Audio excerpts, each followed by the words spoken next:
Shalom.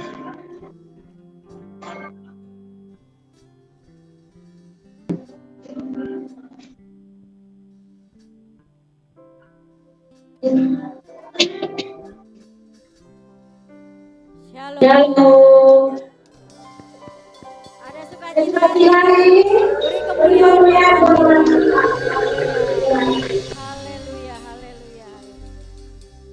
Mari sebelum kita masuk ke dalam penyembahan, kita tundukkan kepala kita mengucap syukur atas kebaikan Tuhan yang luar biasa dalam hidup kita.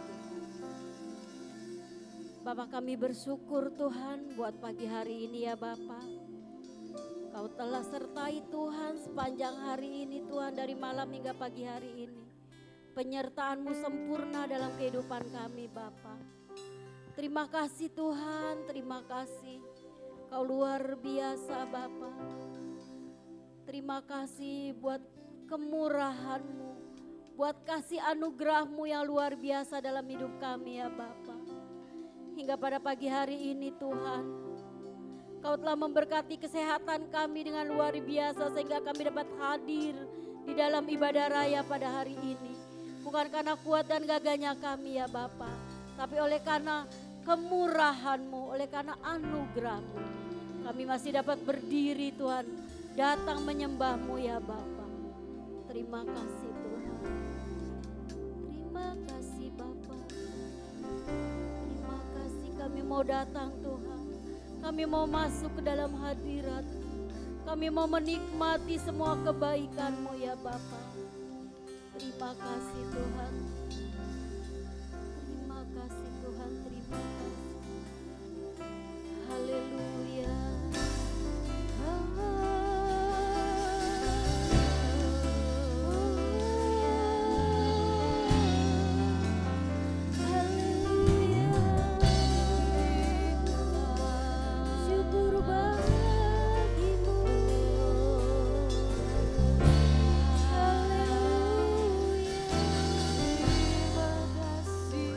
Angkat pujian, Bapakku datang. Haleluya.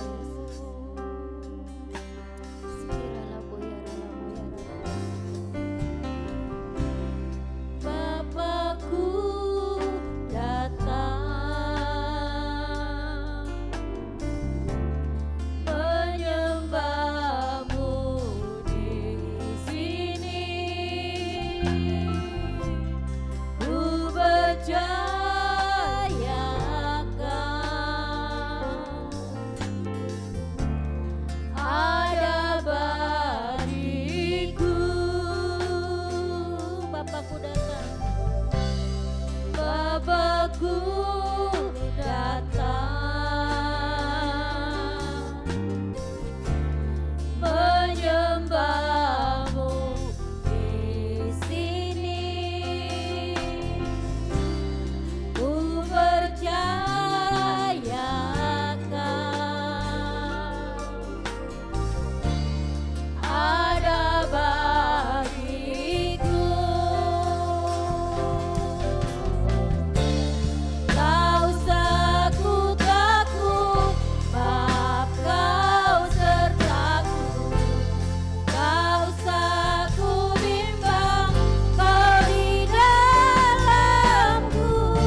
ku percayakan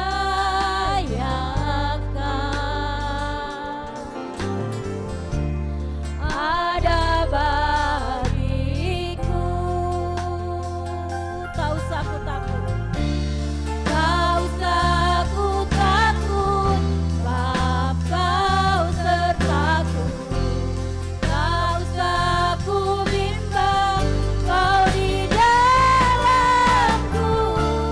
Tak usah ku cemas, kau menghiburku.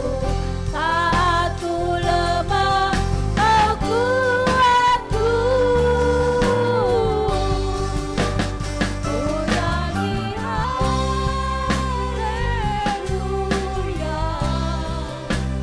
ku nyanyi haleluya.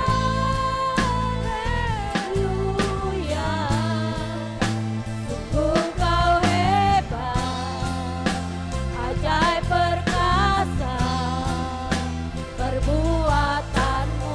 Ku nyanyi haleluya, ku nyanyi haleluya, ku nyanyi haleluya. Sungguh kau hebat, ajaib perkasa perbuatanmu. Di hidupku, mari saya undang semua bangkit berdiri, kita angkat lagu ini dari awal. Haleluya.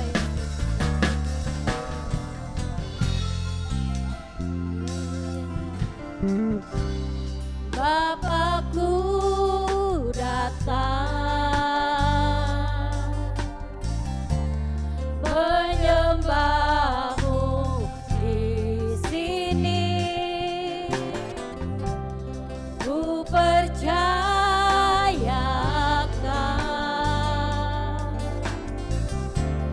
ada bagiku. Tak usah ku takut, sebab kau sertaku. Tak usah ku bimbang, kau di dalamku.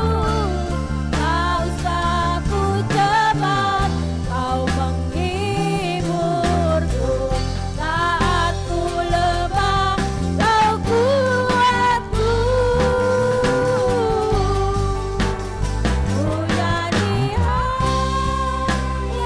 haleluya, ku nyanyi haleluya. Sungguh kau hebat, ajaib perkasa perbuatanmu. Ku nyanyi haleluya, ku nyanyi haleluya, ku nyanyi haleluya. Sungguh kau hebat, ajaib perkasa perbuatanmu. Ku nyanyi haleluya, ku nyanyi haleluya, ku nyanyi haleluya. Sungguh kau hebat, ajaib perkasa perbuatanmu. Di hidupku,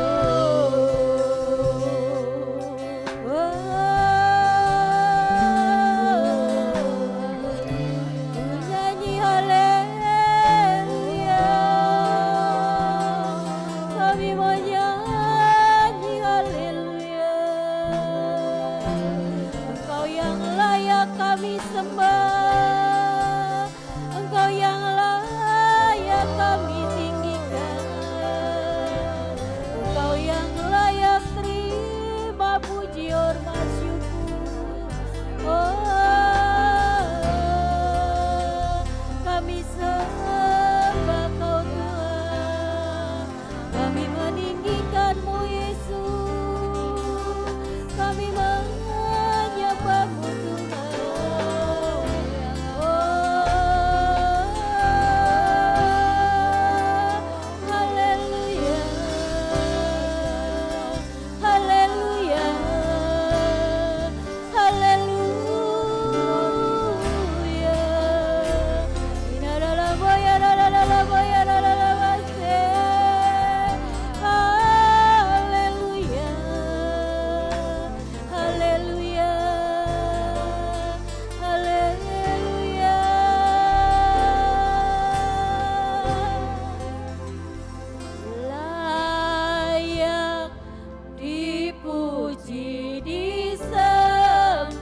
atas segala raja, namamu besar, termulia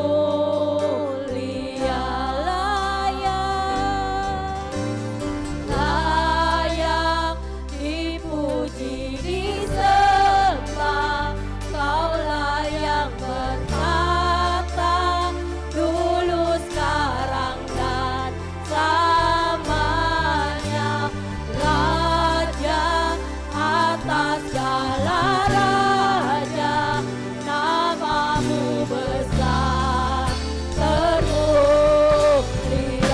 layak dipuja, layak dipuja disembah, kaulah yang bertata dulu sekarang dan selamanya, raja atas segala raja, namamu besar, termulia layak dipuji, layak dipuji disembah, kaulah yang bertata dulu sekarang dan selamanya, raja atas segala raja, namamu besar, termulia,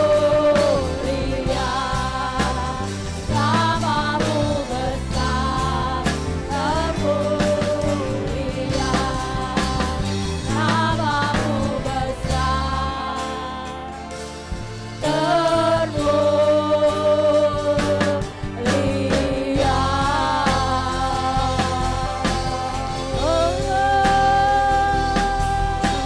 Namamu besar, namamu yang termulia, engkaulah raja di atas segala raja, engkau yang layak dipuji, engkau yang layak terima puji hormat, engkaulah raja kami, engkaulah Bapa kami, engkau Allah yang luar biasa Bapa, kami datang Tuhan menyembahmu, kami bawa korban syukur kami kepadamu, kepada Allah kami yang hidup, kepada Allah kami yang luar biasa, kami sembah, kami datang, kami membawa korban syukur kami, inilah bencana hidup kami Bapa, kami mau serahkan ke dalam hadirat-Mu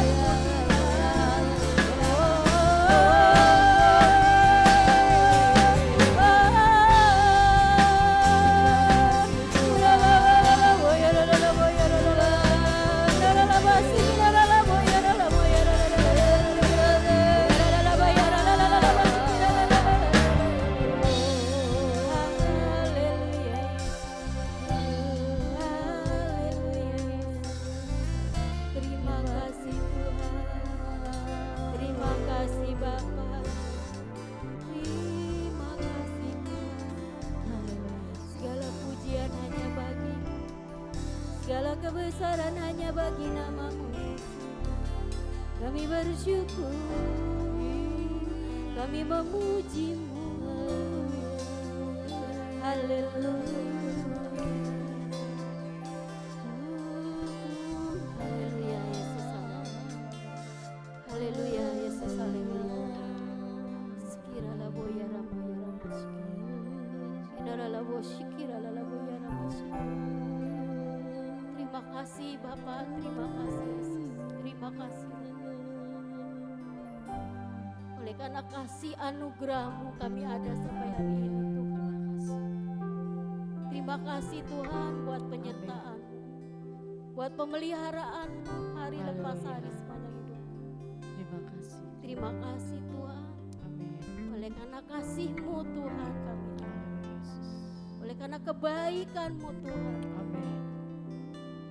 Terima kasih Tuhan. Urapi Tuhan kami yang ambil bagian dalam ibadah. Amin. Sembunyikan kami ya Bapa di belakang salib, supaya bukan kami yang nampak, tapi hanya kemuliaan-Mu yang nampak Tuhan. Haleluya. Terima kasih Bapa. Terima kasih. Terima kasih Bapa. Terima Ambil kasih. alih Tuhan tempat ini Tuhan. Beracara dalam ibadah raya dari awal pertengahan hingga akhirnya Tuhan. Kami serahkan ke dalam tangan-Mu Tuhan. Terima kasih Tuhan. Terima kasih. Terima kasih. Segala puji, segala hormat, kemuliaan hanya bagi nama-Mu. Sekarang sampai selama-lamanya di tempat yang maha tinggi. Kita semua yang percaya katakan Amin. Silakan duduk. Haleluya, haleluya. Sekali lagi beri kemuliaan buat Tuhan kita. Amin. Ibu-ibu, hidup ini kan memang banyak masalah ibu-ibu ya. Tapi tenang ibu-ibu, ibu datang di tempat yang tepat. Apapun masalah kita, kehidupan kita pada pagi hari ini. Ibu-ibu, bapak-bapak punya masalah, saya punya masalah. Jadi masalah itu tidak penting. Karena ada Tuhan Yesus.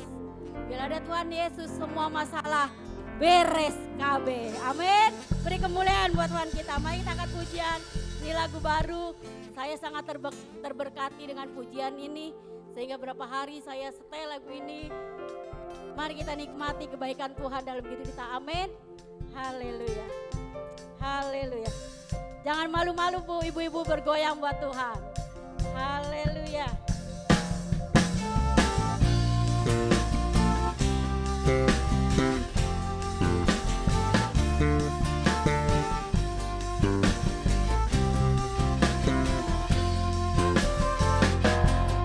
Hidup ini memang banyak masalah. Terkadang datangnya silih berganti. Janganlah takut dan gentar. Sama Yesus kita harap.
Udah beres Bu? Beres KB. Karena kita bersama Tuhan Yesus. Apapun masalah dalam kehidupan kita pasti beres KB. Amin. Sekali lagi beri kemuliaan buat Tuhan kita. Haleluya. Haleluya. Mari kita siapkan hati kita. Kita mau belajar duduk diam untuk mendengarkan sebagian dari kebenaran firman Tuhan. Terima kasih Tuhan. Kami telah bersuka cita Tuhan di dalam Engkau. Kami telah menyembah-Mu, kami telah meninggikan nama-Mu. Ini tiba saatnya ya Bapa, kami mau duduk diam Tuhan. Kami mau fokus oleh kebenaran firman-Mu Tuhan. Pakai mulut lidah bibir hamba-Mu yang telah Kau kirim untuk menyampaikan kebenaran firman. Biar kuasa-Mu bekerja Tuhan atas setiap benih firman yang akan kami terima pada pagi hari. Sehingga ketika kami datang, ketika kami pulang, kami mau membawa sukacita damai sejahtera yang datang daripada-Mu Tuhan. Terima kasih Tuhan, terima kasih. Sekalipun Kau tidak mendengar doa kami Tuhan, tapi mau kami tetap mau percaya Tuhan atas setiap janji-janji-Mu yang telah Kau firmankan. Percaya janji-Mu akan tergenapi dalam kehidupan kami. Ajar kami Tuhan, untuk kami tetap taat dan setia dalam menanti setiap janji-janji-Mu yang kami percaya janji-Mu akan tepat pada waktu-Mu Tuhan. Terima kasih Tuhan. Terima kasih.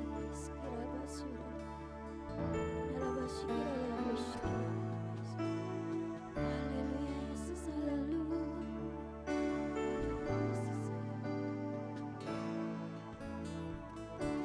Tak selalu Tuhan menjawab doa, namun Dia beri yang terbaik di waktu yang tepat. Izinkanlah Tuhan untuk bekerja, yang mustahil menjadi mungkin oleh karena percaya. Amin Yesus, haleluya. Selalu Tuhan menjawab doa, namun Dia beri yang terbaik di waktu yang tepat. Izinkanlah Tuhan untuk bekerja, yang mustahil menjadi mungkin oleh karena percaya. Yesus mendengar lebih dari yang kudoakan. Yesus menjawab lebih dari yang kuharapkan. Dengan caranya di waktu yang tepat. Bukan melihat, Dia jadikan semua. Amin Yesus, kami percaya Tuhan. Selalu Tuhan menjawab doa, namun Dia beri yang terbaik di waktu yang tepat. Amin. Izinkanlah Tuhan untuk bekerja, yang mustahil menjadi mungkin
Biarlah pujian-pujian yang kami naikkan di hadapan Tuhan menjadi penyemangat dalam kehidupan kami.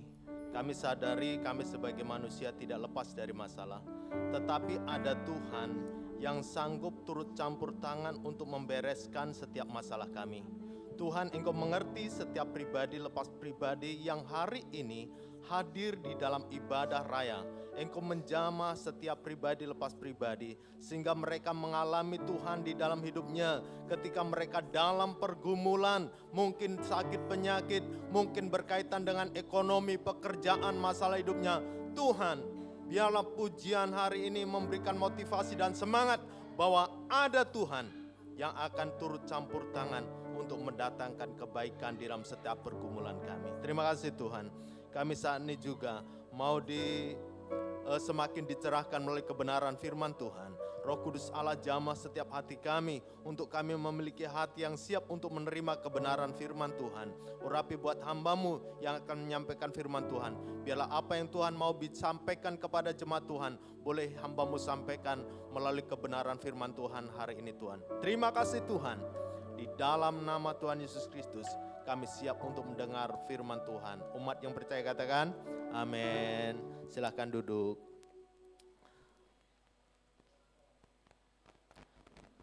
Ya, terima kasih buat song leader, singer, tim musik, dan yang sudah pelayanan saat ini.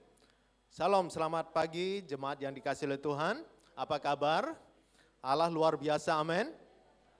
Di mana hari ini para pelayan-pelayannya hampir rata-rata nuansa merah dan pink ya. Di mana ini berbicara tentang sebuah momen yang selalu diperingati di bulan Februari. Khususnya tepatnya tanggal berapa? Tanggal 14, yaitu hari Valentine. Ya. Bagi ibu-ibu, bapak-bapak di tempat ini dan juga saudara-saudari yang hadir dalam tempat ini, kita menyadari bahwa hari Valentine ataupun hari pernyataan, hari pembuktian.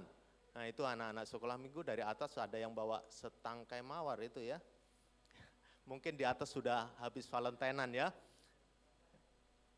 Bahwa hari Valentine itu adalah, kita nggak bisa langsung, emang Valentine itu apa? Karena Valentine sendiri diambil dari siapa? Nama atau hari raya itu? Valentine itu diambil dari nama orang atau hari-hari kebesaran ataupun hari raya? Valentine. Nama orang atau hari-hari besar? Nama orang.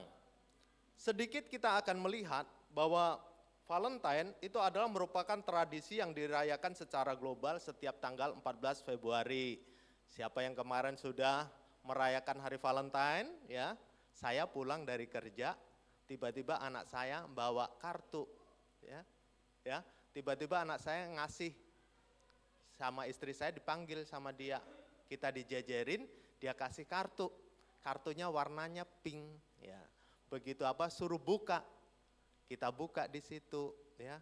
Ternyata ada tulisannya I love papi mami tertanda Renata. Ya. Kecil-kecil Valentinean nih.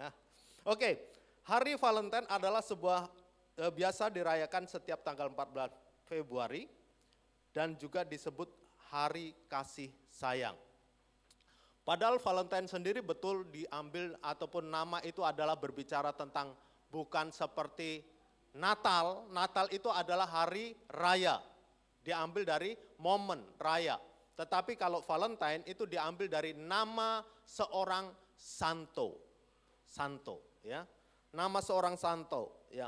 Di mana di hari raya ini ataupun hari Valentine selalu identik dengan bunga dan coklat. Siapa yang sudah terima bunga dan coklat di tempat ini? Sudah ada? Oma dapat, Cik Lili dapat, yang lain? Duit. Oh iya, terima kasih. Yang lain dapat duit ya. Ya, yang dapat apa? Mawar ataupun yang dapat yang suka live-live di TikTok itu tiap malam bisa dapat mawar tuh ya. 1 tangkai, 2 tangkai, 1 tangkai berapa itu? 1000 berapa ya? 1200 atau 1500 itu kalau live ya. Oke, tapi kayaknya di sini saya nggak ketemu yang live nih ya. Oke, selanjutnya bahwa momen ini biasanya dirayakan dengan saling berbagi ucapan hingga hadiah kepada orang-orang yang disayangi. Orang-orang yang disayangi. Asal usul hari Valentine itu adalah berbicara tentang hari Valentine identik dengan sebuah peristiwa tragis ternyata. Latar belakangnya itu tentang sebuah peristiwa tragis. Kenapa tragisnya? Valentine adalah seorang santo, ya, seorang santo ataupun santo Valentine itu, di mana dia adalah seorang pendeta. Ini saya nggak tahu ini kenapa mendeskripsikannya pendeta yang bertugas menjadi martir. Martir tahu?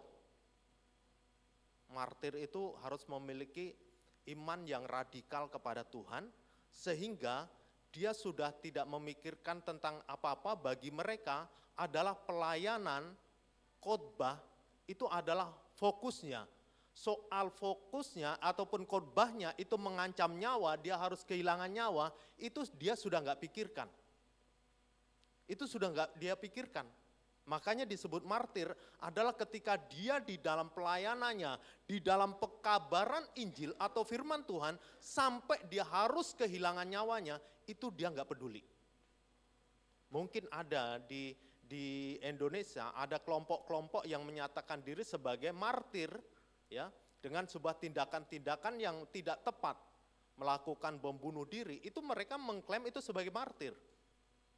Bom bunuh diri mengklaim sebagai martir. Kenapa? Karena mereka melakukan bom itu untuk membunuh orang-orang yang dianggap sebagai musuhnya. Sementara di dalam kekristenan, bicara martir itu bicara tidak membunuh musuhnya, tidak menghabisi musuhnya, tetapi bagaimana di dalam pekabaran Injil, di mana dia memberitakan firman Tuhan, dia rela ataupun siap untuk kehilangan nyawanya, itu disebut martir. Murid-murid Tuhan Yesus itu mereka banyak yang menjadi martir. Ada yang disalib terbalik, mereka harus mengalami penganiayaan, mereka harus mengalami kematian dengan siksaan terlebih dahulu. Tetapi bagaimana ketika siksaan dan penganiayaan yang harus merampas nyawanya tidak pernah di dalam dirinya terbersit untuk menyangkali iman percayanya kepada Tuhan Yesus Kristus. Itulah martir. Martirnya Kristen sama martirnya di luar Kristen berbeda. Kalau martirnya di luar Kristen adalah rela mati, yang penting musuhnya mati. Musuhnya ada yang tewas. Kalau bisa 1:1000 ataupun 1:100. Tujuannya apa? Sekali melakukan tindakan 100 orang yang dianggap musuh mati. Kalau di dalam kekristenan, martir itu adalah bagaimana dia melayani Tuhan dan di dalam pelayanannya harus dia kehilangan nyawanya. Itulah martir di dalam kekristenan. Santo Valentin, ya, seorang pendeta, di mana dia hidup di masa kekaisaran ataupun di mana dia hidup di abad ketiga, yaitu di Roma. Waktu itu yang berkuasa adalah Kaisar Claudius II yang berkuasa. Di mana kaisar ini memiliki peraturan bagi laki-laki muda, walaupun secara usia sudah siap untuk menikah, dia tidak diperbolehkan menikah. Tetapi Claudius menyatakan setiap anak-anak muda dilarang untuk menikah. Tetapi setiap anak-anak muda harus dikirim ke medan pertempuran. Bukan ke medan Sumatera Utara, ke medan pertempuran, ke medan peperangan. Kenapa? Claudius memiliki prinsip bahwa anak-anak muda yang belum menikah itu lebih efektif untuk mereka berperang daripada yang sudah berkeluarga. Tetapi karena Santo Valentine melihat ini adalah sesuatu hal yang salah, karena menikah adalah hak setiap manusia. Selama manusia itu tidak memiliki kelainan. Ya, ada kan yang mereka nggak mau menikah, tetapi juga nggak apa-apa. Itu berarti dalam dirinya kayak Paulus itu nggak menikah, tetapi bukan berarti apa? Karena memang dia menjadi seorang yang karunia apa? karunia membujang ya. Ya. Tidak, tetapi waktu itu Valentine melihat bahwa tidak benar. Orang-orang muda yang mereka siap menikah, silakan menikah. Ya, tetapi dilarang.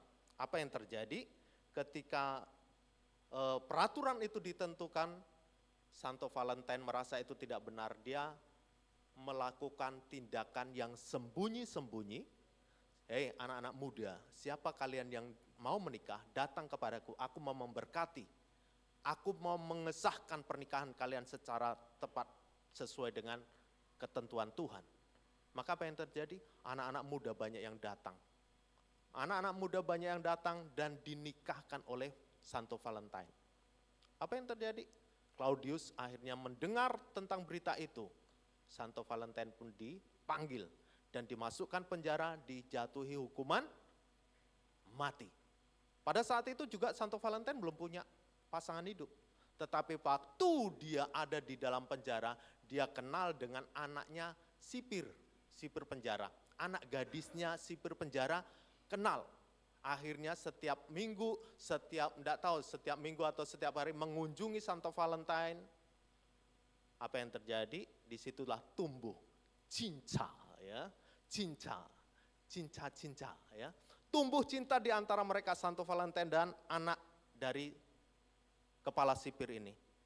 Tetapi pada hari hanya, apakah Santo Valentine karena anak kenal dan jatuh cinta dengan anak kepala sipir langsung Santo Valentine dibebaskan? Tidak, dia harus dihukum mati. Sebelum dihukum mati itulah dia mengirimkan sebuah kertas, secarik kertas, di mana dia menyatakan dari Valentine untuk anak gadis ini. Dari Valentine kekasihmu, ya, dari Valentine kekasihmu. Setelah itu Valentine dibunuh ataupun dijatuhi hukuman mati. Dari situlah makanya zaman dulu Valentine identik dengan kartu, makanya begitu saya pulang anak saya bawa kartu, dikasih, ya, dikasih ucapan. Sekarang mungkin kartu sudah enggak laku.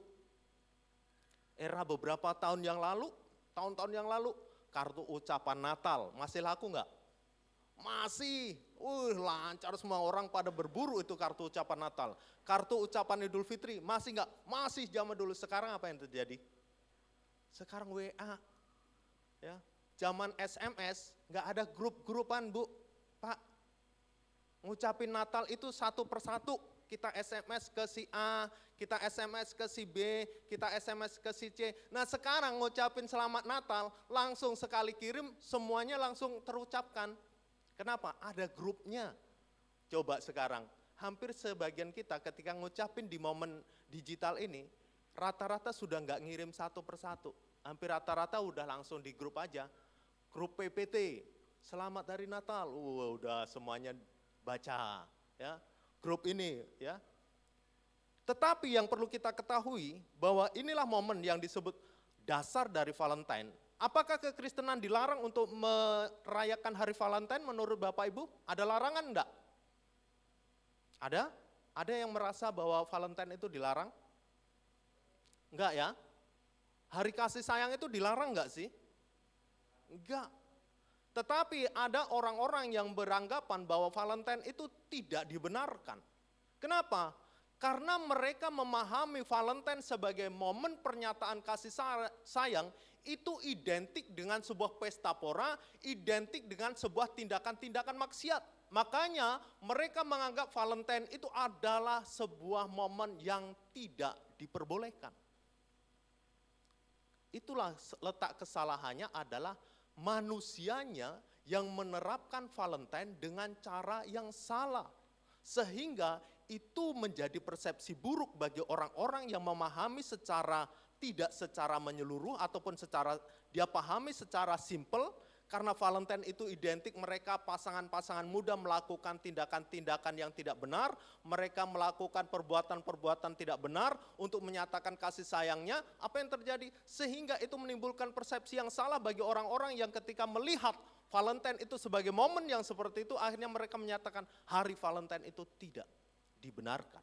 Tetapi dalam kekristenan, bahwa kasih sayang adalah sesuatu hal tuntutan yang harus dimiliki oleh setiap umat Tuhan. Oleh setiap kita, bahwa kasih sayang itu adalah tuntutan firman Tuhan. Tuntutan Tuhan yang diawali dari peristiwa 10 hukum Taurat.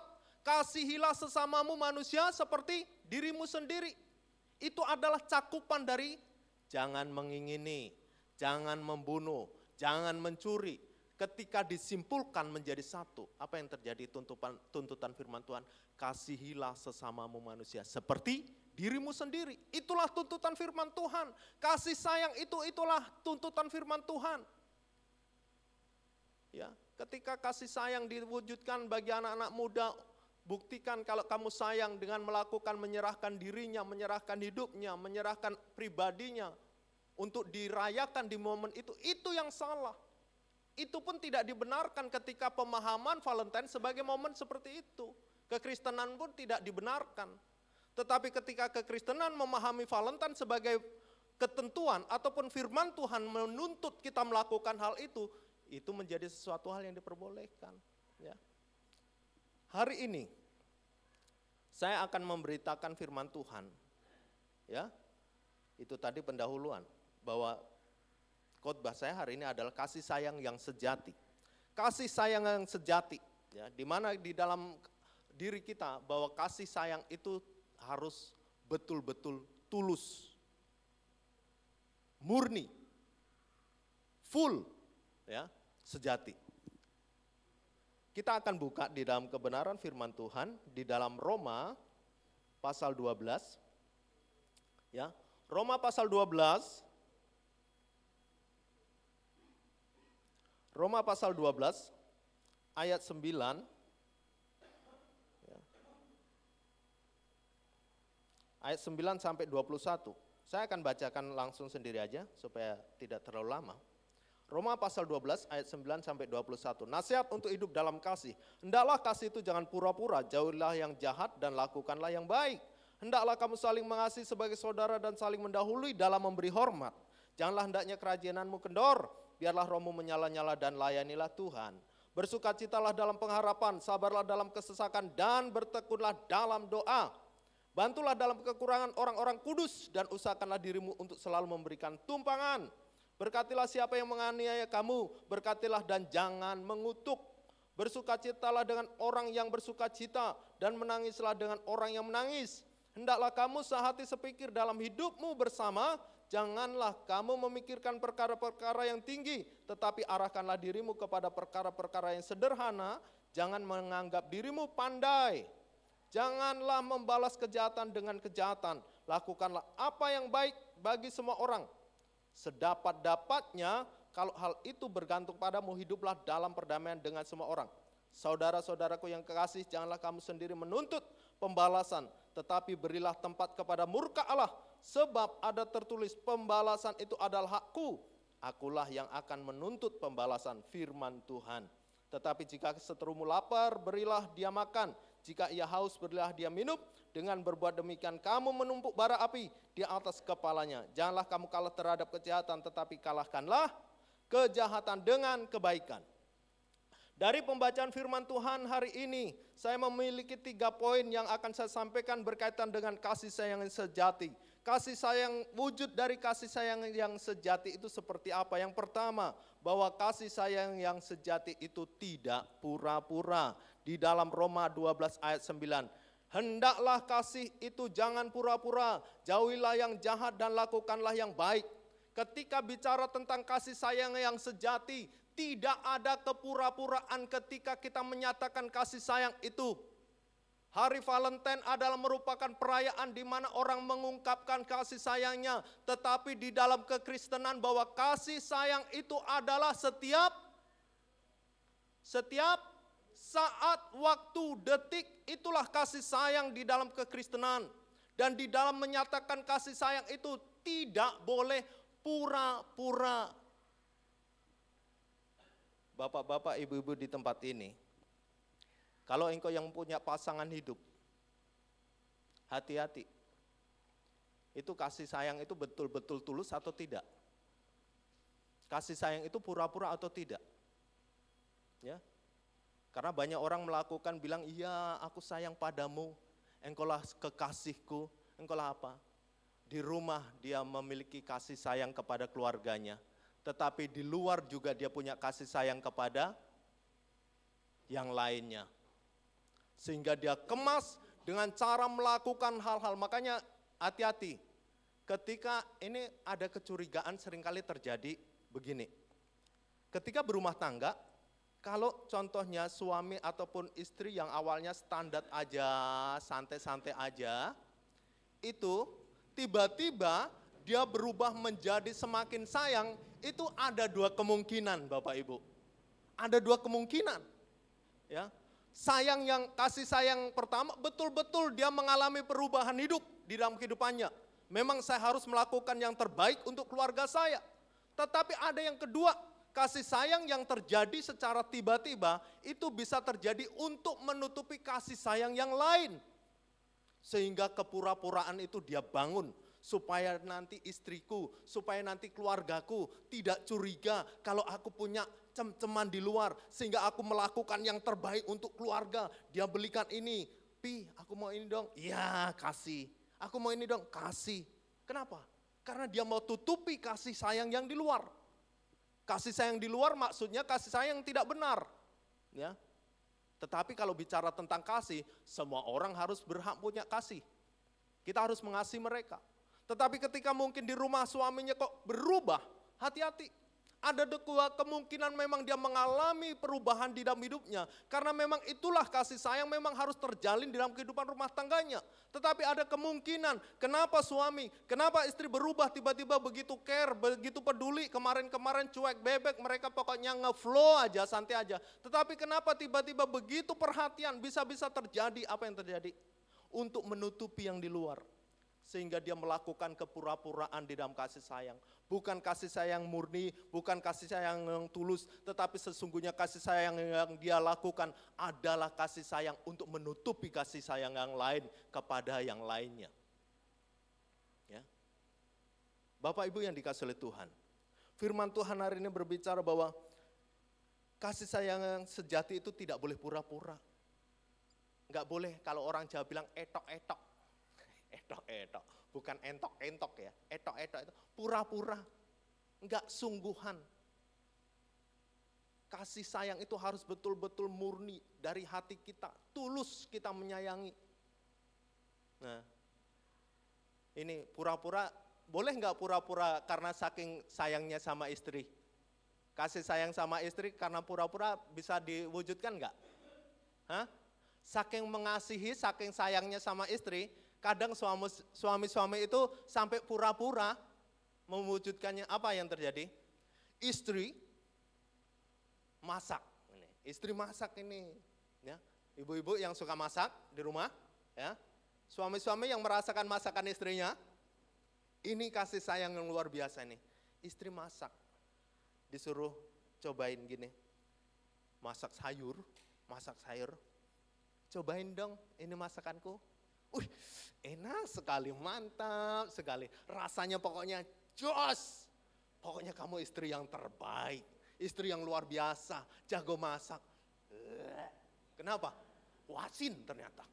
Tetapi karena kasih, karena sayang kepada istrinya, supaya tidak terjadi konflik di dalam rumah tangganya. Dia akhirnya bilang bahwa masakannya enak. Chef JN itu pun kalah. Ya, Chef AR itu pun kalah. Pokoknya masakanmu yang paling enak di dunia. Begitu noleh. Ya. Coba. Ya. Itu sebenarnya, tapi mungkin suami bisa, itu pujian, ya, kasih sayang supaya enggak terjadi konflik. Suami bilang, enak, tapi besok tolong ya, dikurangin garamnya, ditambah micinnya ya. Enak enggak itu? Ya, dia enggak langsung frontal, wasin. Wah, Irus malah yang enggak cetas. Apa kau bilang? Ya. Sudah biasa masakan di luar ya, masakan istri enggak enak. Langsung centong melayang, cetak ya. Kenapa? Karena kita terlalu frontal. Banyak, benar, suami-suami itu banyak yang menunjukkan kasih sayangnya harus dengan kepura-puraan, tetapi kepura-puraan itu sebenarnya untuk menghindari konflik. Dan itu enggak salah, ketika bicara tentang istri masak keasinan, kita bilang enak-enak. Memang sebenarnya enggak enak. Sebenarnya enggak enak, tapi kita bilang enak. Untuk mengubah supaya apa? Kita enggak bisa langsung enggak enak, ya. Hati wanita itu kan gampang tersentuh, terlalu riskan untuk disakiti. Langsung bilang enggak enak, pasti dia marah. Ya. Bilang aja enak, tapi kita kan bisa ngasih saran, walaupun memang keasinan tuh, ataupun terlalu tawar, hambar, kita tinggal bilang aja, kalau keasinan ya bilang, kurangin garamnya ya, gitu aja. Buat suami-suami gitu ya caranya, kurangin garamnya, tambahin micinnya ya, gitu. Besok masak lagi, kalau dia masih keasinan, ini kayaknya mesti tambahin lagi ini micinnya, kurangin lagi garamnya ya. Tadi garamnya berapa? Oh 3 sendok. Oh iya, besok 2 sendok ya, gitu. Gitu, kalem aja, ya ngingetin, nggak usah langsung dibentak, nggak enak, asin, ya jangan, bilang aja, ya. Karena kita ini, makanya ketika kasih itu, tetapi berbicara tentang kasih yang sejati, itu nggak boleh pura-pura. Firman Tuhan bilang, kasih itu harus betul-betul murni, tulus menyatakan. Sayang juga nggak boleh pura-pura. Ya. Yang kedua, ya, kasih sayang yang sejati yang kedua menurut firman Tuhan hari ini, bahwa kasih sayang yang sejati itu adalah saling menghargai. Di dalam Roma 12 ayat 10. Ya. Roma 12 ayat 10. Ya. Roma 12 ayat 10 dikatakan begini, bahwa hendaklah kamu saling mengasihi sebagai saudara dan saling mendahului dalam memberi hormat. Bapak Ibu yang dikasihi oleh Tuhan, bahwa kasih sayang yang sejati adalah bagaimana kita ini memiliki sikap hidup yang saling menghargai. Ketika kita tidak bisa menghargai sesama kita, maka kasih sayang itu akan dingin. Ataupun bisa dibilang tidak ada. Bapak Ibu yang dikasihi Tuhan, kita dulu beberapa waktu yang lalu ketika sebuah peristiwa tragis di Timur Tengah, ya kita nggak perlu cerita lagi momen itu, di mana ada sebuah kelompok yang mau mendirikan sebuah panji-panji sebagai identitas. Apa yang terjadi? Mereka melihat nyawa manusia nggak ada nilainya, Bapak Ibu. Zaman itu, waktu itu YouTube itu tidak ada batasan. Konten-konten yang berkaitan dengan kekerasan, dengan sadisme, itu tidak ada batasan zaman itu, Bapak Ibu. Ya, nggak ada. Waktu peristiwa itu konten itu bebas. Mau peristiwa apapun yang mengandung unsur kekerasan, sadis, itu bisa tayang di YouTube. Kalau sekarang nggak bisa, Bapak Ibu. Dibatasi. YouTube itu sudah dibatasi. Itu termasuk konten-konten yang tidak benar. Ya, konten-konten kekerasan nggak boleh. Apa yang terjadi? Pada saat peristiwa itu terjadi, kita melihat bagaimana di YouTube itu hampir semua YouTube diwarnai dengan peristiwa itu. Bagaimana ketika mereka sudah tidak ada rasa belas kasihan, tidak ada sayang lagi sesama manusia. Mereka menembak manusia, mereka membunuh sesamanya dengan semaunya. Ibaratnya itu lebih berharga binatang daripada manusia pada waktu itu. Bagaimana kita melihat orang-orang, mereka tidak tahu masalahnya apa, di stop, diberhentikan, setelah itu dihabisin, di stop, diberhentikan, dihabisin. Ya. Waktu itu YouTube nggak ada batasan, Bapak Ibu. Nggak tahu ibu-ibu udah pada nonton belum momen itu ya. Tetapi mungkin yang anak-anak muda mungkin melihat momen itu. Kasih sayang itu adalah bagaimana kasih sayang yang sejati itu adalah kita ini saling menghargai. Jangan sesama orang-orang, kita ini orang-orang di dalam Kristen, di dalam Tuhan Yesus Kristus.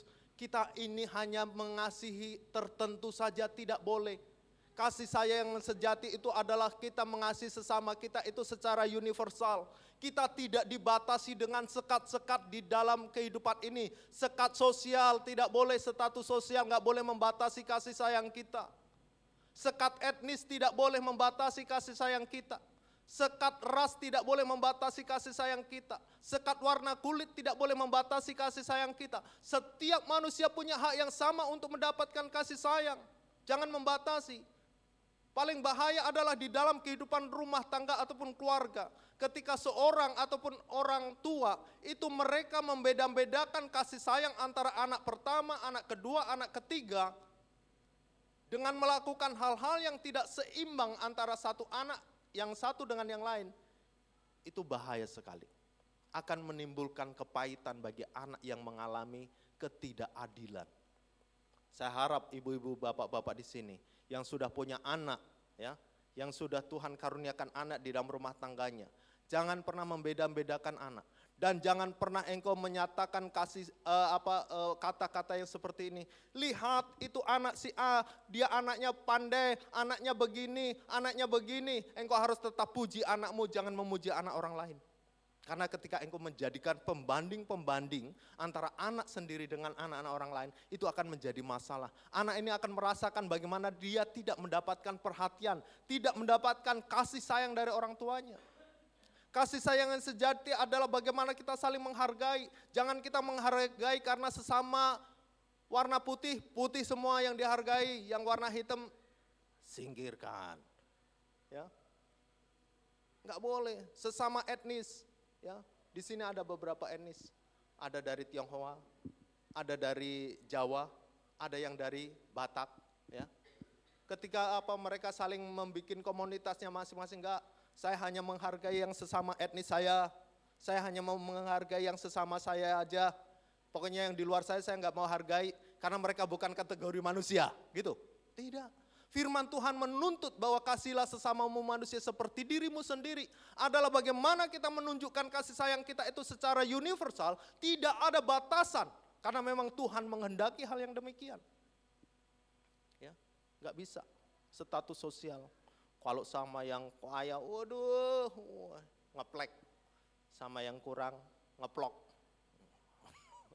Ya, kalau sama yang mereka begitu care, begitu peduli. Kalau sama yang ada sekatnya, mereka tidak peduli. Kasih sayang menurut firman Tuhan adalah hendaklah kamu saling mengasihi sebagai saudara dan saling mendahului dalam memberi hormat. Ini masalahnya.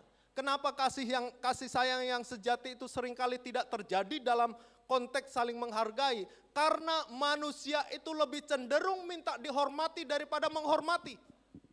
Betul? Manusia itu minta dihormati daripada menghormati. Kalau bicara penghormatan, kalau bisa lu yang hormatin gua dulu, baru setelah itu saya menghormatin lu. Itu pun kalau mau. Kadang kecongkakan dan kesombongan manusia membuat kasih sayang itu menjadi hilang dan padam. Kenapa? Karena dia merasa dirinya itu lebih daripada orang lain. Ya. Orang yang tidak bisa menghargai orang lain, suatu saat dia akan merasakan bagaimana dia tidak dihargai oleh orang lain. Tetapi kasih sayang yang sejati adalah bagaimana kita saling menghargai. Ya. Kita saling menghargai antara satu dengan yang lain. Jangan ada batasan-batasan di dalam diri kita. Dengan pertimbangan-pertimbangan dan keberatan hati kita, sehingga kita, dia mah gak cocok. Dia gak layak untuk mendapatkan kasih sayang. Dia gak layak untuk mendapatkan ini, karena dia berbeda dengan saya. Saya siapa? Lu siapa? Ya, gak boleh. Kasih sayang yang sejati adalah kasih yang saling menghargai antara sesama kita, tanpa dibatasi sekat-sekat yang membatasi layaknya kasih sayang itu bisa diwujudkan. Yang ketiga, ya, kasih sayang sejati adalah kasih sayang yang sejati itu wujudnya itu menghindari permusuhan. Ya. Menghindari permusuhan. Roma 12 ayat 20. Bisa bantu bacakan seorang? Roma 12 ayat 20. Roma 12 ayat 20 bisa bantu.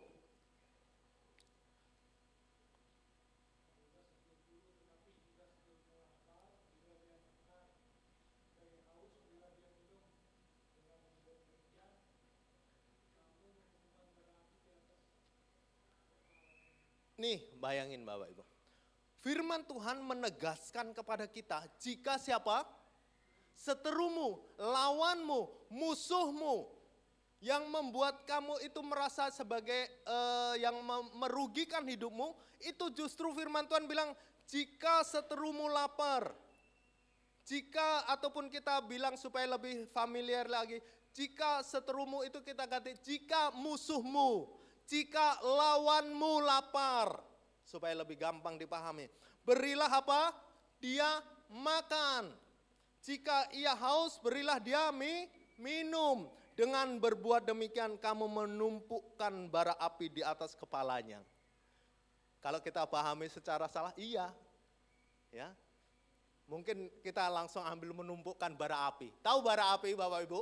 Bara api panas enggak? Panas. Siapa yang pernah megang api? Ketika kita mungkin tersentuh sama knalpot saja, kita sudah teriak kesakitan. Lah ini memang firman Tuhan hari ini betul-betul luar biasa. Tuhan ataupun dalam firman, tetapi jika seterumu lapar, suruh kasih makan. Kasih makan dia, kasih makan. Kasih makan Bapak Ibu. Jika dia haus, kasih minum. Tapi ingat, ayat berikutnya katanya, dengan demikian kamu menumpukkan bara api. Taruh bara api di atas kepalanya. Ya seperti itu. Menumpuk bara api di atas kepalanya. Kita bawa aja arang dia di belakang kita. Ini Bapak Ibu, iya saya kasih makan ya, iya.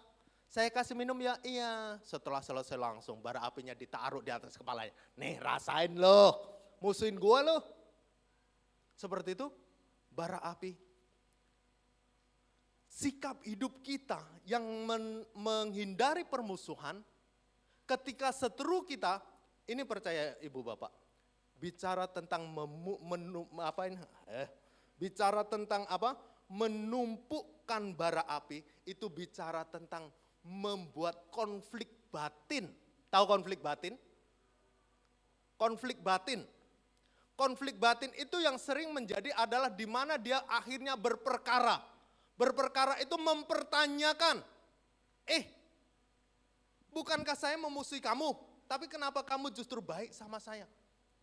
Dan biasanya konflik batin ini tidak diutarakan secara langsung, tetapi ketika dia tidak sedang dalam posisi berpapasan ataupun bertemu dengan orang itu, konflik batin itu muncul. Bara api adalah bagaimana ada gejolak di dalam dirinya. Seolah-olah hatinya itu bertempur sendiri. Jiwa dan hatinya itu bertempur di dalam dirinya itu. Gila ya, saya kan udah ngomongin dia jelek, ngomongin dia begini, saya sudah melakukan kekerasan sama dia, saya sudah begini, tapi kok dia baik ya, dia kok tetap care ya, dia ini kenapa, apa rahasianya, kenapa ya dia, jadi membuat dirinya itu menjadi merasa bersalah, padahal dia orang yang kita mendapatkan ketidakadilan dari diri kita, tetapi dia balas dengan kebaikan, justru orang yang melakukan itulah yang akan mempertanyakan pada dirinya sendiri. Bara api itu adalah bagaimana ada konflik batinnya sendiri yang akhirnya mempertanyakan sehingga dia itu sampai pada titik mengintrospeksi dirinya bahwa ternyata orang itu adalah orang baik. Ternyata orang itu adalah orang yang tidak patut untuk saya musuhi. Walaupun dia sudah saya perlakukan seperti ini, dia tetap melakukan kebaikan sama saya. Saya sudah merugikan dia, dia tetap berbuat baik sama saya. Sehingga dia sampai pada titik, ternyata dia orang baik. Yang tidak pantas saya memperlakukan ketidakadilan. Bukan maksudnya bara api itu bicara tentang ada langsung menumpuk bara api. Kenapa? Karena satu kali kebaikan yang contohnya saya melakukan ketidakbaikan sama mungkin Oma satu kali ngasih saya mungkin minuman, saya bilang, Oma kan udah saya giniin, kenapa dia masih ngasih minum saya ya? Itu bara api pertama. Saya sudah mulai mempertanyakan. Bara api yang kedua, saya sudah melakukan ketidakadilan, tetapi Oma langsung ngasih lagi makanan kepada saya. Ini kok Oma malah justru makin baik ya sama saya. Ya. 3, Oma makin melakukan kebaikan-kebaikan yang berulang-ulang. Itulah setiap kebaikan yang dimaksud dalam ayat ini adalah satu persatu bara yang sedang ditumpuk di dalam diri kita. Konflik kita yang harus kita akhirnya sampai pada keputusan dan menyimpulkan. Ternyata Oma adalah orang baik. Ternyata saya merasa berdosa karena saya sudah melakukan hal yang tidak baik sama dia. Setiap satu kebaikan Oma, itulah bara api pertama. 2 kebaikan, itulah bara api kedua. 3 kebaikan, itulah bara api ketiga. 4 kebaikan, itulah bara api keempat. Yang akhirnya bisa menumpuk. Semakin banyak bara api menumpuk, semakin konflik batin saya semakin luar biasa. Sehingga saya sampai pada titik, Oma orang baik. Dia orang baik, saya berdosa, saya salah. Ternyata semuanya itu karena diri saya. Bukan karena dia. Ya, hati-hati. Ibu-ibu, bapak-bapak di sini, ya. Kasih sayang yang sejati adalah bagaimana kita ini harus menghindari permusuhan. Sama keluarga jangan musuhan. Sama saudara jangan musuhan. Ini sama saudaranya sendiri musuhan. Wah. Yang paling parah itu bukannya menumpuk bara api, tetapi membalas kejahatan dengan kejahatan. Si A cuma ngomong, kucing lu, kita sudah 2 hewan yang kita sampaikan. Lu yang kucing, lu yang cicak, udah 2 apa. Si bilang dia monyet, buaya lu, kita makin banyak. Dia 2, kita berapa? 4. Ya. Dia 3, kita berapa? 6, 5. Jadi harus lebih banyak. Itu tidak dibenarkan. Kasih sayang yang sejati adalah kita menghindari permusuhan ketika mungkin kita sedang ada konflik, ada masalah dengan keluarga kita. Ingat, firman Tuhan tidak mengajarkan permusuhan, tetapi firman Tuhan mengajarkan jika seterumu, jika musuhmu, jika orang yang membencimu, jika ada orang yang melakukan ketidakadilan terhadapmu, lakukanlah keadilan kepada dia. Jangan memusuhi dia, tetapi lakukan perbuatan baik kepada dia. Sehingga engkau memupuk bara api, sehingga dia sendiri bertobat oleh karena introspeksi dirinya sendiri. Oleh karena konflik batinnya sendiri. Dia bertobat karena sikap hidup kita. Bapak Ibu yang dikasihi oleh Tuhan. Kalau mungkin engkau sedang mengalami hal-hal yang dimana kita mungkin Bapak Ibu ataupun siapapun merasakan tidak mendapatkan kasih sayang sejati. Seringkali timbul masalah suami istri tidak lagi menjadi istri yang disayang, tetapi justru istri yang ditendang contohnya, ya, bukan yang dirangkul, tetapi istri yang dipukul oleh suami, ya. Seberapa engkau mampu melepaskan kebaikan di dalam momen seperti itu, ya. Ya udahlah, pokoknya istrinya suaminya melakukan ketidakadilan, suaminya melakukan kekerasan, seharusnya istri yang harusnya mendapatkan kasih sayang justru ditendang, bukan dirangkul tapi justru dipukul. Banyak kekerasan terjadi. Kenapa? Karena hilangnya kasih sayang. Tetapi saya harap keluarga-keluarga Kristen tidak demikian. Tetapi biarlah kita ini hidup saling mengasihi. Suami istri, dengan keluarga, dengan sanak famili, saudara, jangan berantem. Tetapi miliki kasih sayang yang sejati.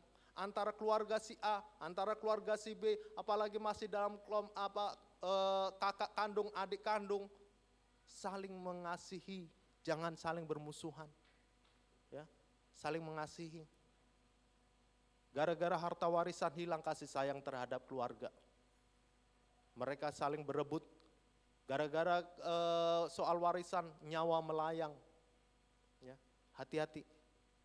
Firman Tuhan hari ini berbicara bahwa ketika kita memiliki kasih sayang sejati, maka akan diwujudkan yang dari tidak pura-pura kasih sayang yang sejati itu. Kasih sayang yang sejati itu saling menghargai. Kasih sayang yang sejati itu menghindari permusuhan, hindari permusuhan, hindari. Sejahat-jahatnya mana? Ya memang sih, kita sebagai manusia itu enggak semudah dengan firman Tuhan hari ini. Enggak gampang Bapak Ibu, saya sadari. Enggak gampang. Naluri manusia itu adalah pembalasan adalah hak siapa? Naluri manusia. Naluri manusia pembalasan adalah hakku. Ini manusia itu. Manusia itu enggak mau firman Tuhan kan. Kalau firman Tuhan pembalasan adalah haknya siapa? Tuhan. Ya. Tetapi naluri manusia itu balas itu harusnya diri kita yang membalas. Itu manusia. Tapi Tuhan mengajar enggak demikian. Pembalasan itu adalah hakku. Jadi begini loh Bapak Ibu yang dimaksud. Kalau engkau sudah memupuk bara api kepada orang itu, ya ingat nih, kalau engkau sudah memupuk bara api di atas kepala orang itu, dan orang itu nggak berubah, dan orang itu tidak bertobat dari perbuatan, tetap melakukan ketidakadilan di dalam diri kita, ingat kita serahkan dia kepada Tuhan. Tuhan yang akan berperkara sama orang itu. Ini, ya Tuhan yang berperkara dengan orang ini, Tuhan yang akan bertindak dengan orang ini, bukan kita. Berikan keleluasaan bagi Tuhan untuk bekerja memproses orang ini, bukan bagian kita. Karena memupuk bara api ini tidak semuanya orang pasti akan berbuat kembali menjadi baik. Tidak, mereka ada yang tetap bertahan pada posisinya. Kita sudah pupuk dengan bara api yang begitu, bukan hanya menumpuk Bapak Ibu, tapi apa? Sudah menggunung bara api yang kita lakukan kepada orang itu. Ya, kalau menumpuk itu paling cuma sedikit, ada ya numpuk cuma beberapa gitu. Tetapi ini sudah menggunung bara api yang kita taruh di atas kepalanya. Apa yang terjadi? Orang itu nggak bertobat. Kalau udah seperti itu, ingat firman Tuhan, pembalasan adalah haknya siapa? Ya, pembalasan itu adalah haknya Tuhan. Ya, tapi jangan begini Bapak Ibu. Ketika orang itu mengalami pembalasan, didikan Tuhan, kita langsung bersorak. Syukur lo, lumpuhkan lo sekarang, ya. Syukur lo, setrukan lo sekarang, ya. Rasain lo.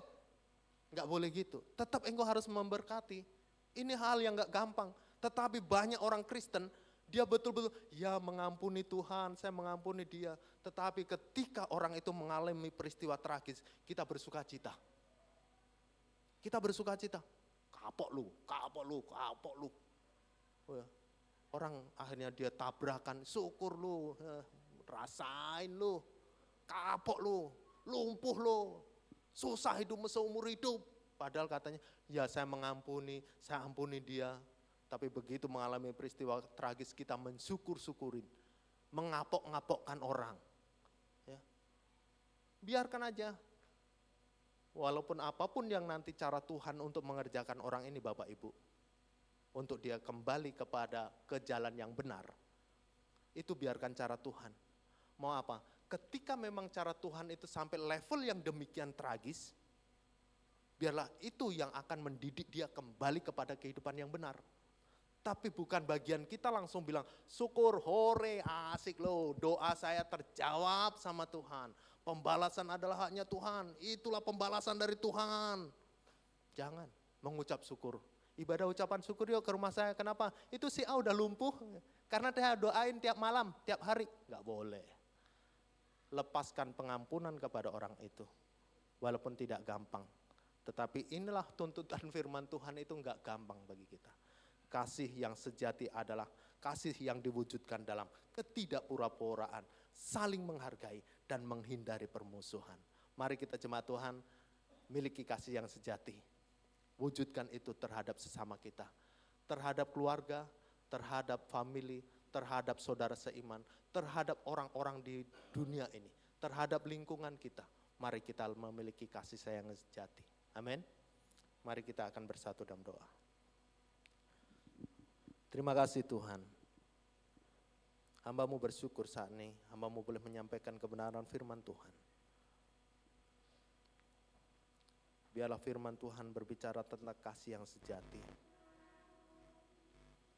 Kasih sayang sejati ada dalam setiap hati kami Tuhan. Terima kasih Tuhan. Engkau Tuhan yang penuh kasih. Engkau mengasihi kami dengan kasih yang sempurna di dalam kehidupan kami. Engkau mengasihi kami dengan kasih yang luar biasa dalam kehidupan kami. Terima kasih Tuhan. Kita akan angkat sebuah pujian kasih yang sempurna.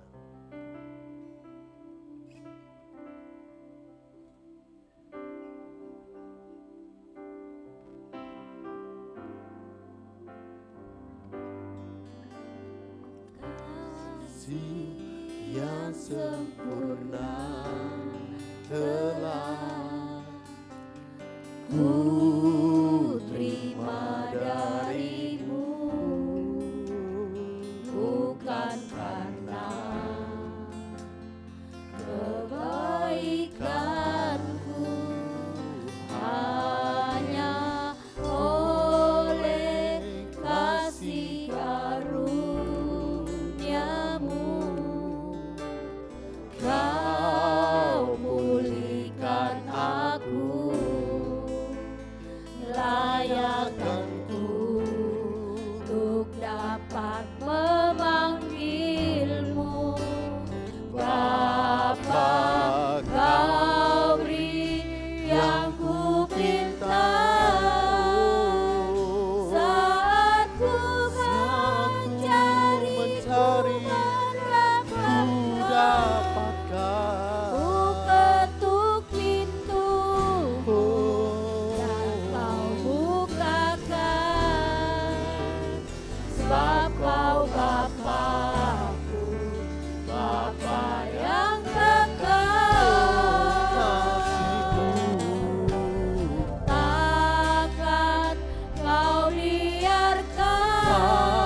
Terima kasih Tuhan.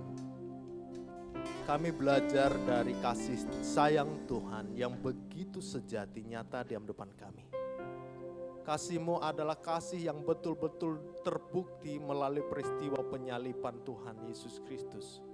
Itulah bukti kasih dan sayang Tuhan yang betul-betul sejati, yang kami rasakan oleh karena Engkau begitu mengasihi manusia, Engkau begitu sayang terhadap manusia supaya tidak binasa, maka Engkau mengutus anak-Mu yang tunggal Yesus Kristus untuk menebus dosa kami.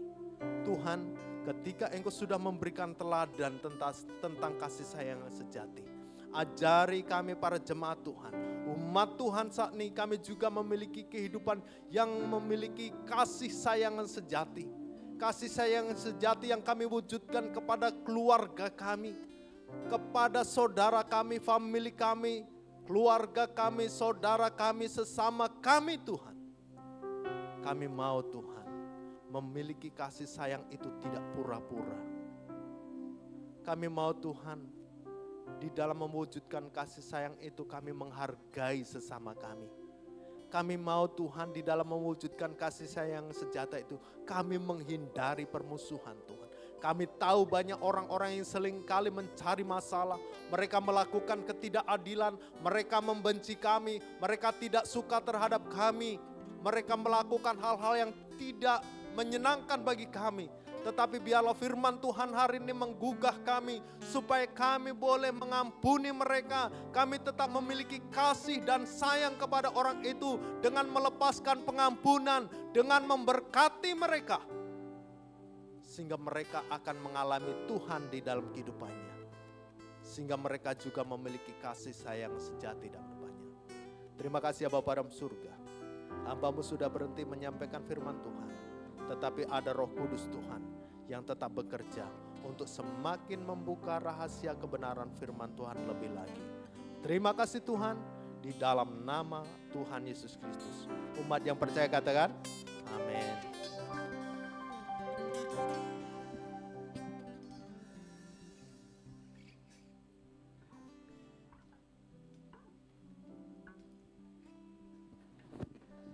Kita semua diberkati, amin. Amin. Kini tiba saatnya kita akan ambil persembahan. Saya minta yang bertugas untuk mengedarkan kantong persembahan. Kita berdoa terlebih dahulu untuk persembahan. Bapa Surgawi, Bapa yang kami sembah dalam nama Tuhan Yesus Kristus, kami mengucap syukur Tuhan kepadamu buat pagi hari ini Tuhan. Terima kasih Tuhan, Kau telah pimpin ibadah kami Tuhan, kami telah memuji-Mu, kami telah menyembah-Mu, terlebih kami mendengar sebagian kebenaran firman-Mu Tuhan. Biarlah firman-Mu Tuhan ini menjadi rema dalam kehidupan pribadi kami lepas pribadi Bapa. Berkati Tuhan Bapak Pendeta Petrus yang telah menyampaikan kebenaran firman-Nya Tuhan. Berkati keluarganya, anak istrinya, pekerjaannya dan pelayanannya Bapa. Terima kasih Tuhan, ajar kami Tuhan untuk kami memiliki kasih seperti kasih-Mu Tuhan. Kasih yang utuh, kasih yang tulus Tuhan, bukan kasih yang pura-pura Bapa. Terima kasih Tuhan, kini tiba saatnya ya Bapa, kami hendak memberi yang terbaik buat Engkau Tuhan. Kiranya Kau sucikan, kuduskan persembahan ini Tuhan. Berkati tangan-tangan yang memberi maupun yang belum sempat memberi. Semuanya untuk memperluas kerajaan-Mu di tempat ini. Terima kasih Bapa, hanya di dalam nama-Mu kami berdoa dan selalu mengucap syukur. Amin. Sambil diedarkan kantong persembahan, pengumuman bisa dilihat di proyektor. Ada pengumuman tambahan setelah ibadah selesai, ada rapat pengerja. Untuk nama-nama yang disebut diharap jangan pulang dulu selesai ibadah. Buat Pak Tony, Pak Roni, Ibu Nelly, Ibu Lili, Saudara Cindy, Ibu Hana, Saudara Angga, Saudari Dwi, Bapak Asyong, Ibu Tia, Ibu Bintang, Ibu Dora dan Bapak Petrus diharapkan setelah ibadah jangan pulang dulu karena ada rapat yang akan dibicarakan. Terima kasih, mari sudah selesai. Oh besok ada tamu ibu-ibu ya, minggu depan ada tamu.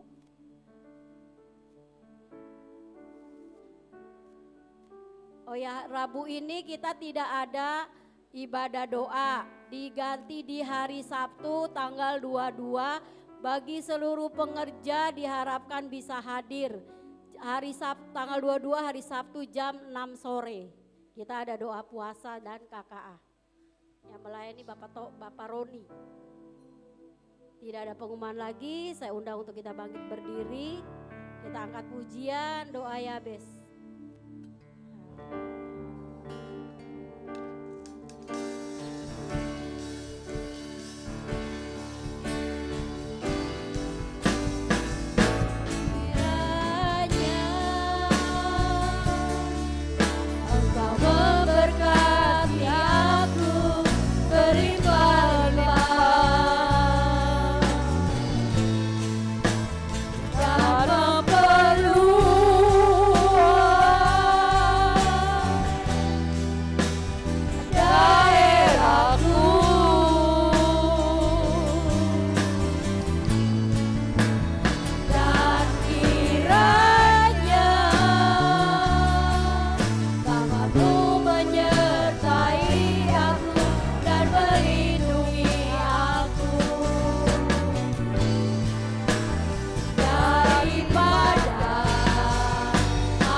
Syukur buat hari ini Tuhan. Kami masih diberikan kesempatan untuk memuji-Mu. Kami boleh mendengar firman-Mu Tuhan. Firman-Mu ya dan amin Tuhan. Ajar kami untuk mengerti akan kasih Tuhan yang begitu luar biasa. Bapa, sia-sia bila kami bisa bernubuat. Sia-sia bila kami bisa berbahasa roh. Tapi yang terutama adalah kasih-Mu Tuhan. Ajar kami untuk melakukan firman-Mu Tuhan, yang hari ini begitu indah akan firman Tuhan. Biarlah kami memiliki hidup kami, memiliki kasih yang tidak pura-pura Tuhan. Kami saling menghargai satu dengan yang lain. Kami tidak melihat apapun Tuhan. Kami boleh mengasihi orang lain Tuhan. Dan terlebih Tuhan, kami boleh menjadi pendamai Tuhan. Bapak, mungkin seringkali kami disakiti Tuhan. Atau seringkali kami suka menyakiti orang lain Tuhan. Tapi melalui firman-Mu pada hari ini Tuhan, ajar kami untuk menjadi pelaku firman-Mu Tuhan. Untuk kami boleh menjadi pendamai Tuhan. Kami memiliki kasih di atas segalanya Bapa. Hamba berdoa Tuhan buat jemaat-Mu hari ini Tuhan. Yang mungkin masih mempunyai sakit hati kepada orang lain. Hamba berdoa di dalam nama Tuhan Yesus. Lepaskan pengampunan Tuhan. Mereka yang masih sakit hati dengan orang lain, lepaskan pengampunan Tuhan. Dan mereka yang seringkali mungkin menyakiti orang lain, ampuni Tuhan, sempurnakan kami. Kami yang memang tidak sempurna Bapa, tapi kami mau belajar firman-Mu di atas segalanya Tuhan. Kami tahu Tuhan, hari ini kami belajar tentang kasih Bapa. Ajar kami untuk kali mengasihi Tuhan, orang sekitar kami, saudara-saudara kami Tuhan, keluarga kami. Kami juga berdoa buat orang yang suka menyakiti kami juga, ampuni mereka Tuhan. Sebab mereka tidak tahu apa yang mereka perbuat Tuhan. Mari Tuhan jadikan kami jemaat yang bertumbuh Bapa. Kami menjadi pelaku-pelaku firman-Mu Tuhan. Kasih kami tidak pura-pura Tuhan. Tapi kami boleh murni mengasihi orang lain, mengasihi jiwa-jiwa buat Tuhan. Terima kasih Bapa, berkati hamba-Mu Bapak Pendeta Petrus. Pakai hamba-Mu secara luar biasa Tuhan. Dan kami yang hadir di sini, jadikan kami pelaku-pelaku firman-Mu Tuhan. Ampuni kekurangan kami sekali lagi. Jadikan kami pelaku firman-Mu, di mana kasih di atas segalanya Bapa. Terima kasih Bapa, berkati kami semua. Yang bekerja Tuhan berkati, yang usaha Tuhan berkati, yang sekolah, kuliah Tuhan berkati Tuhan. Sehingga kami boleh dibawa Tuhan, diberkati Tuhan dan dipimpin Tuhan dalam kuat kuasa-Mu Bapa. Tuhan, yang sakit Tuhan sembuhkan, hamba berdoa di dalam nama Tuhan Yesus. Yang punya beban berat Tuhan lepaskan dalam nama Tuhan Yesus. Sehingga kami boleh melihat kuasa Allah nyata dalam hidup kami Tuhan. Berkati kami semua yang hadir Tuhan. Kami ucap syukur buat pagi hari ini Tuhan. Berkati juga pelayan-pelayan-Mu yang telah mengambil bagian. Supaya mereka tetap terus melayani Tuhan dengan sungguh-sungguh memberi yang terbaik buat Tuhan. Sebentar kami akan pulang ke rumah kami masing-masing. Tuhan sampaikan kami di rumah dengan selamat, tidak kurang suatu apapun. Jadikan kami keluarga yang penuh kedamaian, keluarga yang penuh dengan sukacita, sebab Tuhan ada di tengah-tengah kami. Terima kasih Tuhan, hanya dalam nama Tuhan Yesus kami ucap syukur buat hari ini. Kami juga tetap berdoa buat bangsa kami Indonesia Tuhan. Berkati bangsa kami Tuhan. Pimpin bangsa ini Tuhan. Berkati presiden kami, wakil presiden, para menteri, anggota DPR. Supaya mereka dipimpin Tuhan. Berikan mereka roh hikmat, bijaksana daripada-Mu. Beri mereka roh takut akan Tuhan. Dan juga Tuhan berikan mereka boleh memimpin bangsa ini dengan baik Tuhan. Memikirkan rakyatnya sejahtera Tuhan. Dan jauhkan segala roh-roh korupsi Tuhan. Roh-roh yang mencoba berbuat tidak baik buat bangsa ini. Kami tolak dalam nama Tuhan Yesus. Kami berkati bangsa ini Tuhan. Dari Sabang sampai Merauke. Dan banyak jiwa-jiwa juga Tuhan. Beri Engkau sebagai Tuhan dan Juru Selamat. Tuhan sertai kami terus. Biar kami tetap dalam pimpinan-Mu Tuhan. Terima kasih Bapa. Hanya di dalam nama Tuhan Yesus kami ucap syukur buat hari ini. Mari kita angkat tangan. Nanti Ibu Gembala akan doa berkat buat kita. Sidang jemaat yang kekasih di dalam Yesus Kristus, pulanglah. Terimalah berkat, kasih karunia, damai sejahtera, dan sukacita yang melimpah. Semua ini diberikan oleh Allah Bapa melalui Tuhan Yesus Kristus. Selalu di dalam persekutuan Roh Kudus yang memimpin, yang melindungi, yang memelihara hidup kita dari hari ini sampai Maranatha Tuhan Yesus datang yang kedua kalinya. Semua umat yang percaya katakan Amin. Selamat pagi, Tuhan berkati. Selamat